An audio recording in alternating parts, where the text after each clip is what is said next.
আজকে আপনাদের সাথে শেয়ার করব সেই বিভীষিকাময় সময়গুলো আমরা কিভাবে পার করেছি বা আমাদের উপর দিয়ে কি গেছে সেটাই আমি আপনাদের সাথে আজকে শেয়ার করছি। আর চলুন আপনাদের সাথে আজকে একটু গল্প করি। আসসালামু আলাইকুম, কেমন আছেন সবাই? এটা আমার অনেক আগের একটা ভিডিও। তখন সব কিছুই মোটামুটি নর্মাল ছিল, সবই নর্মাল ছিল। ওই সময় বাংলাদেশের নেটটাও ছিল, বাট তখন ভিডিওটা আর আপলোড করা হয়নি। এরপরে আমাদের নেট ছিল ঠিকই, কিন্তু আসলে এইভাবে ডেইলি ব্লগ আর আপলোড করতে ইচ্ছা করছিল না, মনটা ভালো লাগছিল না, খুবই খারাপ লাগতেছিল। তো আস্তে আস্তে আমরা নর্মাল জীবনে ফিরে আসতেছি।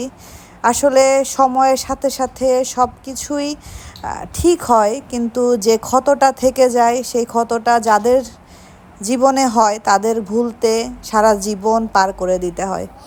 তো আমরা জানি আমাদের সবাইকে আবার নর্মাল জীবনে ফিরতে হবে। বাংলাদেশে অলরেডি অফিস খুলে ফেলেছে, সব অনলাইন পেজগুলোতে অলরেডি তারা তাদের বিজনেস পোস্ট দেওয়া শুরু করে দিয়েছে। এটাই স্বাভাবিক, কারণ প্রত্যেকটা মানুষকেই বাঁচতে হবে, বাঁচতে হলে তার সব কিছু নিয়েই বাঁচতে হবে। আর যারা চলে যায় তারা তো চলেই যায়, তারা তো আর কখনোই ফিরে আসবে না। তাদের ফ্যামিলি শুধু বুঝে যে কি হারাইছে। এই তো আমরা একটু সেতাপাক সেন্ট্রালে এসেছি। তো প্রথমে একটু কাইসনে যাব। কাইসনে আমার দিয়ে একটা জিনিস দেখার আছে। খুবই ক্ষুধার্ত, খিদা লেগে গেছে। দুপুরবেলা তেমন কিছু খাইনি, তো এখানে এসে দেখে ক্ষুধা লেগে গেছে। তো কাইসন থেকে বের হয়ে কিছু একটা খাবো। তাবিব সামনে তাকাও। তো ঠিক আছে, চলুন ঢোকা যাক। কাইসনে ভালো লাগে আসলে। তো আমি আপনাদের সাথে তাহলে এখন একটু শেয়ার করি। হ্যাঁ, আমি হলো কয় তারিখে, আমার তারিখটা ঠিক মনে পড়ছে না, সম্ভবত 18 তারিখ। 18 তারিখ থেকে হয়তো বা বাংলাদেশে নেট একদম অফ হয়ে গিয়েছিল। 18 তারিখ দুপুরবেলা আমি আম্মুর সাথে ভিডিও কলে কথা বলেছিলাম। তো দুপুরে বলেছি, তো ভাবলাম যে আবার রাত্রে বলবো। বাংলাদেশ টাইম নর্মালি 9টার দিকে আমি আম্মুকে ফোন দেই। আমার এখানে তখন 11টা হয়। আম্মু নামাজ কালাম শেষ করে তখন একদম ফ্রি থাকে, ওই সময় আমি ফোন দিয়ে আম্মুর সাথে কথা বলি। তো ওই দিনকে কি হলো, ভিডিও একটা আপলোড করলাম, আগের একটা ভিডিও আপলোড করে আমি 8:30টার দিকে অনলাইনে গিয়েছি, মেসেঞ্জারে গিয়েছি। গিয়ে দেখি যে আম্মুকে 35 মিনিট আগে হলো আম্মুকে লাস্ট অনলাইন দেখাচ্ছে। তো আমি অনেক ট্রাই করলাম আম্মুকে কল করার, অনেকবার ফোন দিয়েছি, অনেকবার চেষ্টা করেছি, কিন্তু আমি পাচ্ছিলাম না। তো আমি তখনও জানি না যে বাংলাদেশে নেট অফ করে দিয়েছে।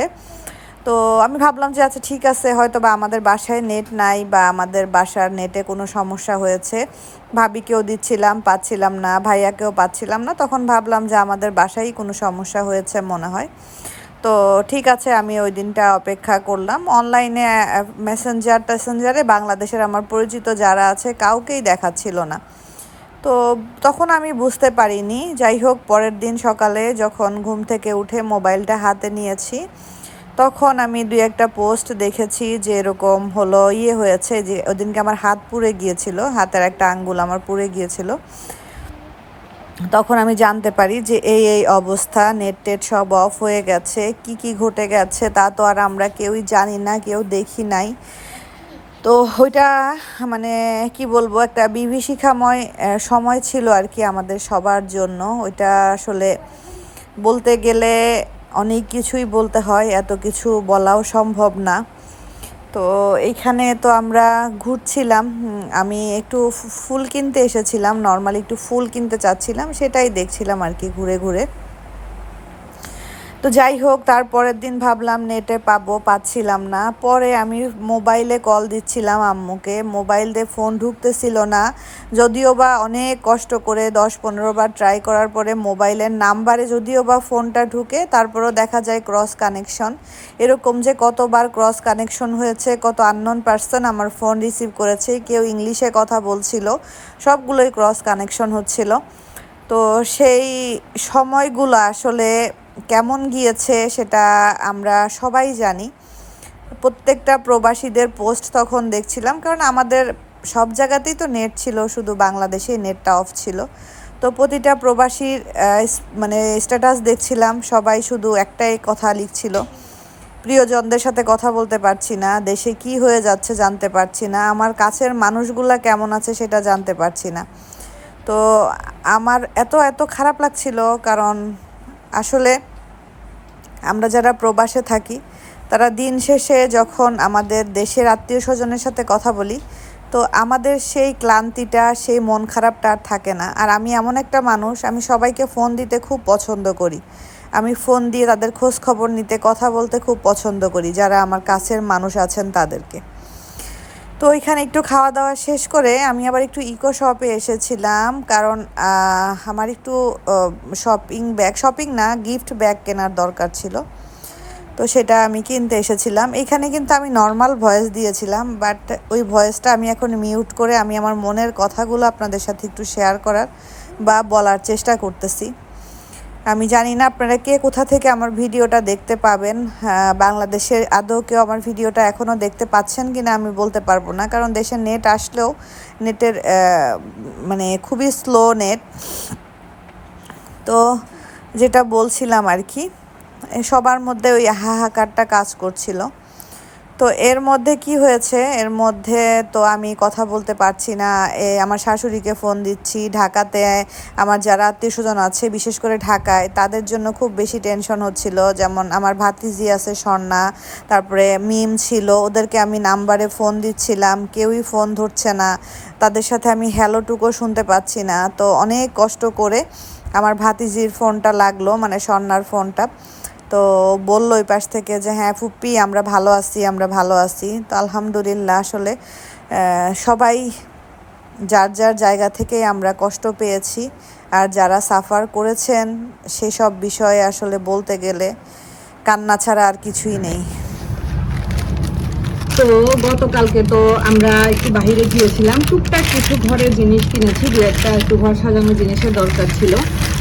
আর এই মাসে জুলাইয়ের 20 তারিখে রাশিদা ভাবির জন্মদিন, 23 তারিখে আমার জন্মদিন, আর হলো 26 তারিখে আমাদের যারা আপু জন্মদিন।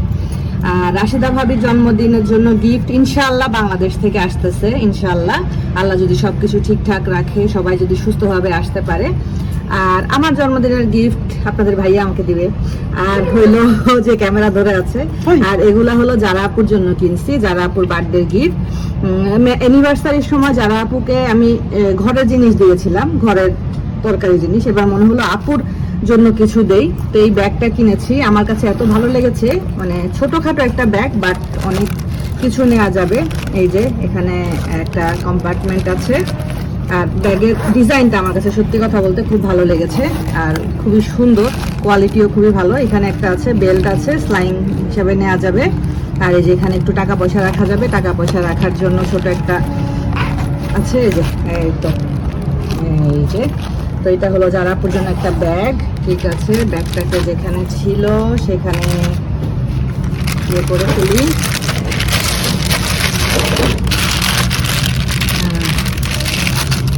আচ্ছা, এইখানে কিনেছি আপুর জন্য সুন্দর একটা জিনিস, আপু আশা করি ইনশাআল্লাহ পছন্দ করবে। এটা হলো ফক্স পার্লের একটা সেট।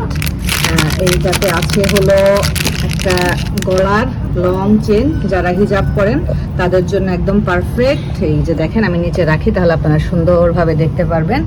এই যে বিশেষ করে এই জিনিসটা খুবই সুন্দর, এটা হলো ফক্স পার্ল বলে এটাকে, দেখে বুঝতে পারছেন একদম ফিনিশিংটা ইয়ে না যে নর্মাল না, এটা আর কি ফিনিশিং যেগুলা হলো ইয়ে হয় কি জানি বলে, কৃত্রিম হয় বা আর্টিফিশিয়াল হয়, সেগুলোর ফিনিশিংটা একদম সুন্দর থাকে, বাট এটার ফিনিশিং কিন্তু এরকম না। আর এই চেনটাও খুবই সুন্দর, আর এখানে এক্সটেনশন আছে, ইচ্ছা করলে বাড়ানোও যাবে, আরও বড় করা যাবে। এই তো খুবই খুবই সুন্দর, এটা একটা সেট, কিন্তু এটা কিরকমই, এটা একটা সেট। তো ঠিক আছে, এটা আমি দেখাচ্ছি পুরাটাই আপনাদেরকে। গলারটা এখানে রেখে দেই, এটা দেওয়ার জন্য আমি একটা জিনিসও কিনে নিয়ে এসেছি। তারপরে এখানে আছে হলো হাতের একটা রিং আছে, এই যে হাতের একটা রিং আছে, একদম সেট আর কি একটা, আর একটা আছে ইয়ার রিং সেট। এই তো এই যে সুন্দর লাগছে কিন্তু দেখতে। রিংটা যদিও আমার হাতে একটু ঢিল ঢিলা হবে, আপুর হাতে আশা করি ঠিক হবে, সুন্দর লাগবে পরলে। তো রিংটাকে এখানে দেই যেখানে ছিল। আরো একটা ছোট্ট জিনিস আছে, ইয়ার রিংটাকে এখানে দেই। কিভাবে দিব সেটাও আমি ঠিক করে রেখেছি। তো আর এই রিংটাও কিনেছি আপুর জন্য, এটা ভালো লাগলো আমার কাছে খুব, এটা সিঙ্গেল একটা রিং, এটা আমার কাছে খুবই ভালো লাগছে দেখতে, এই জন্য আমি আপুর জন্য কিনেছি। এই তো আপুর হাতে ভালো লাগবে আশা করি। এই যে সুন্দর এই পাথরটা একদম জল জল করতেছে, আর এই যে এখানে এই জিনিসগুলো খুব সুন্দর, এইগুলো দেখলে পুরো ডায়মন্ডের মতো লাগে, মনে হয় যে ডায়মন্ডের রিং বা ডায়মন্ডের এরকম লাগে আর কি। তো এটা দিয়ে দেই। আর আমি গতকালকে দেওয়ার জন্য কিনে নিয়ে এসেছি, কি জানি বলে আপুর জন্য এটা গিফট বক্স এনেছি। বক্সের ভিতরে আমি এবার একটু এগুলা দিয়েছি, বাসায় ছিল এগুলা দিলাম, এগুলার উপরে এটাকে সুন্দর করে রাখবো যাতে দেখতে ভালো লাগে। ভালো লাগছে না? এটা ভিতরে ঢুকে যাচ্ছে, লুকায় রাখো কিছু, আপু সারপ্রাইজ হয়ে যাবে দেখতে দেখতে। আরো আছে, আরো আছে। এটা উপরে রাখি, উপর থেকে একটু দেখা যাবে। এই যে এই তো হলো গিফট বক্স, সুন্দর লাগতেছে আশা করি। আর এই যে একটা শপিং ব্যাগ না, গিফট ব্যাগ কিনেছি, এর মধ্যে ইনশাআল্লাহ ফুল অফ হ্যাপিনেস। আমার কাছে ভালো লাগছে মেসেজটা। এই হলো আমাদের জারাপুর এবছরের বার্থডে গিফট আমার পক্ষ থেকে, ছোট্ট একটা উপহার, ভালোবাসা মিশ্রিত একটা উপহার, আশা করছি আপুর ভালো লাগবে। বার্থডে গিফটের সাথে সাথে আমি আমার বাসার জন্য টুকটাক কিছু জিনিস কিনেছি, আর আমার জন্য খুব সুন্দর একটা জিনিস কিনেছি। তো বাসাটা কিছু জিনিস দরকার ছিল, দরকার বললে ভুল হবে, চাচ্ছিলাম যে আর একটু ডেকোরেশনটা সুন্দর করে করি, বা কয়েকটা জায়গায় একটু ফাঁকা আছে ওইখানে একটু সুন্দর করে ডেকোরেট করি, কারণ খুব অল্প সময়ের মধ্যে আল্লাহ যদি সব কিছু ঠিকঠাক রাখেন ইনশাল্লাহ আমার ফ্যামিলির সবাই আমার কাছে আসবে, খুবই অল্প সময় হাতে আছে।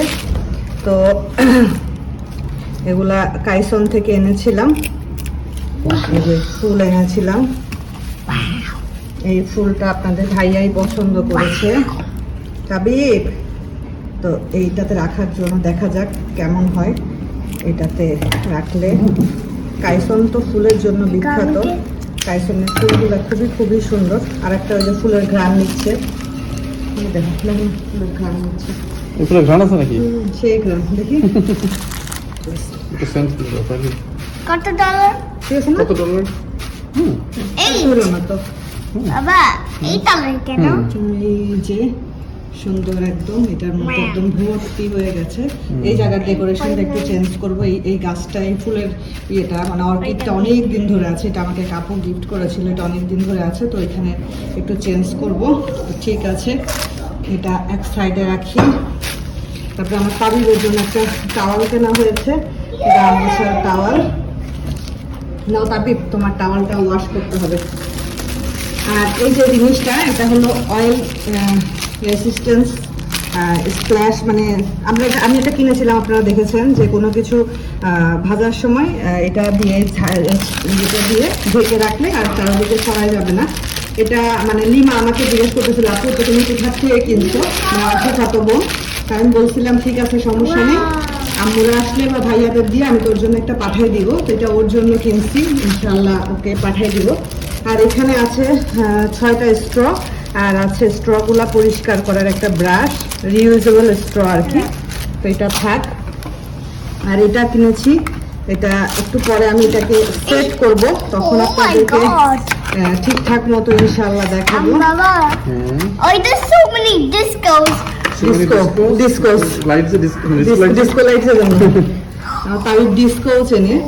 তো এটাকে একটু পরে এই যে ব্যাটারি নিয়ে আসছি, ব্যাটারি দিয়ে এটাকে সুন্দর করে সেট করবো। দেখছো শোন, এখন সাউন্ড করো না। আর এখানে আমি একটা হাতে ঘড়ি কিনেছি, ঘড়িটা আমার এত ভালো লেগেছে, খুবই সুন্দর ঘড়ির বক্সটা, ঘড়িটাও খুবই সুন্দর, ঝকঝক করছে। আপনারা কতটুকু বুঝতে পারছেন আমি জানি না, বাট ঘড়িটা কিন্তু একদম ঝকঝক করতেছে, ডায়মন্ডের ঘড়ি। এই যে এটার সিস্টেমটা একটু অন্যরকম, একটু টান দাও তো শান, খুবই ধরো নাইলে। হ্যাঁ দাও, নিচের দিকে দাও, নিচের দিকে দাও, বলটা নিচের দিকে দাও, বলটা নিচের দিকে দাও। দাও একটু দাও। ওকে,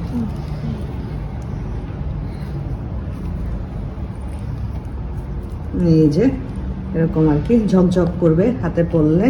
তো ইনশাল্লাহ যখন পরবো তখন তো দেখতেই পাবেন। একটু জাস্ট দেখাইলাম। আমার হাতের এটা খুবই শুকনা টাইপের হাতের এই জায়গাটা। তো দাও বক্সটা দাও। আর এখন আমরা ডিস্কো লাইটটা লাগাবো। আর এখানে আছে আমার তাবিয়া বুড়ির জন্য, এটা পরে দেখাবো, এটার আরেকটা কাজ আছে, এটা পরে দেখাবো ইনশাল্লাহ। এখন আর এটা না দেখাই, এটা তাবিয়াকেও দেখাইতে পারি নাই, খুবই খারাপ লাগছিল, ওকে দেখাইতে পারলে ভালো লাগতো। এই তো ঠিক আছে, এটা একটু লাগাই আমরা। এই তো আমি হলো এই যে আমার টিভি ক্যাবিনেটটার উপরে খুব সুন্দর একটা লাইট ছিল হারিকেনের মতো, তো ওইটা নষ্ট হয়ে গেছে। তো এই টিভি ক্যাবিনেটটার উপরে লাইটটা জ্বললে না দেখতে খুব ভালো লাগে, এই জন্য আমি এই লাইটটা অর্ডার করেছি। আমার এই জাহাজটারও কিন্তু লাইট জ্বলে, জানি না এখন জ্বলে কিনা, কিন্তু আমার এই জাহাজটারও লাইট জ্বলতো, এখন আর জ্বলে না, মনে হয় ব্যাটারিতে কোনো সমস্যা হয়েছে। সুন্দর লাইট জ্বলতো এই জাহাজটাতে। যাই হোক এখানে লাগাইলাম আর কি, ভালো লাগছে, সুন্দর লাগতেছে। কিন্তু তাবিব যে ডিস্কো ডান্স শুরু করে দিছে, তাবিব বলতেছে ডিস্কো লাইট, এজন্য সে ডিস্কো ডান্স করতেছে। তো সুন্দর, খুবই সুন্দর লাইটগুলো, দামও একদমই রিজনেবলের মধ্যে, সুন্দর একদম। তো ভালো লাগতেছে দেখতে।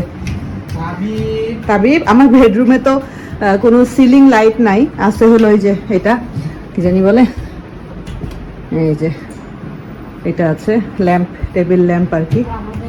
তো এই কারণে এই লাইটটা দিয়ে সুন্দর লাগতেছে দেখতে আর কি। Minion. আল্লাহ হাফেজ বলে দাও সবাইকে।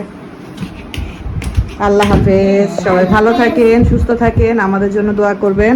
আল্লাহ হাফেজ, সবাই সুস্থ থাকবেন। হ্যাঁ, আল্লাহ হাফেজ। Be sure to like and subscribe.